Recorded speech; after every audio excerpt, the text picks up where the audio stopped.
আমাদের দেশে এখন অনেক তরুণ প্লেন বানাচ্ছে, কেউ রোবট বানাচ্ছে, আবার কেউ ড্রোন। নিউজ চ্যানেলগুলো গর্ব করে বলে বাংলাদেশ বদলে যাচ্ছে দিনের পর দিন।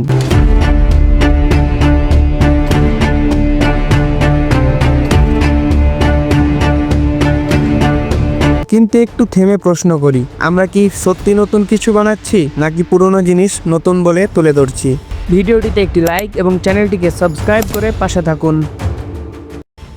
প্লেন আবিষ্কার হয়েছিল 1903 সালে, রোবট কাজ করা শুরু করেছিল 1959 সালে। ড্রোন, স্মার্ট গাড়ি, এই প্রযুক্তিগুলো এখন অন্তত 20-30 বছরের পুরনো। তাহলে আজ যারা এগুলো তৈরি করছে তারা আসলে আবিষ্কার করছে না, তারা করছে অনুকরণ, প্র্যাকটিস, প্রজেক্ট, হয়তো ভালো কপি। কিন্তু আবিষ্কার শব্দটার সঙ্গে এই কাজের ফারাক অনেক। এই সকল কাজের মাধ্যমে আমরা এইটাই প্রমাণ করছি যে আমাদের বাংলাদেশ অন্যান্য দেশের তুলনায় কতটা পিছিয়ে আছে। প্রশ্ন হলো, তাহলে আমরা আসল নতুন কিছু কেন বানাতে পারছি না? আমাদের তরুণদের কি মেধা নেই? নিশ্চয়ই আছে। তাদের ঘাটতি শুধু একটা জায়গায়, পর্যাপ্ত সুযোগ আর দিক নির্দেশনার। বিদেশে একজন বিশ্ববিদ্যালয় ছাত্র গবেষণার জন্য পায় আধুনিক ল্যাব, সহায়ক শিক্ষক, প্রকল্প ভিত্তিক অনুদান। আর আমাদের দেশে গবেষণায় বাজেট মাত্র 0.27%। বিশ্ববিদ্যালয়গুলোতে নিজস্ব রিসার্চ ল্যাব নেই বললেই চলে। গবেষণা নয়, সবার টার্গেট সরকারি চাকরি আর নিরাপদ জীবন। ফলাফল, আমাদের মেধাবী তরুণরা অনুপ্রেরণা খুঁজে পায় না নতুন কিছু বানাতে। তারা পুরনো জিনিসই নতুন করে বানাই, কখনো প্লাস্টিকের রোবট, কখনো কাঠের ড্রোন।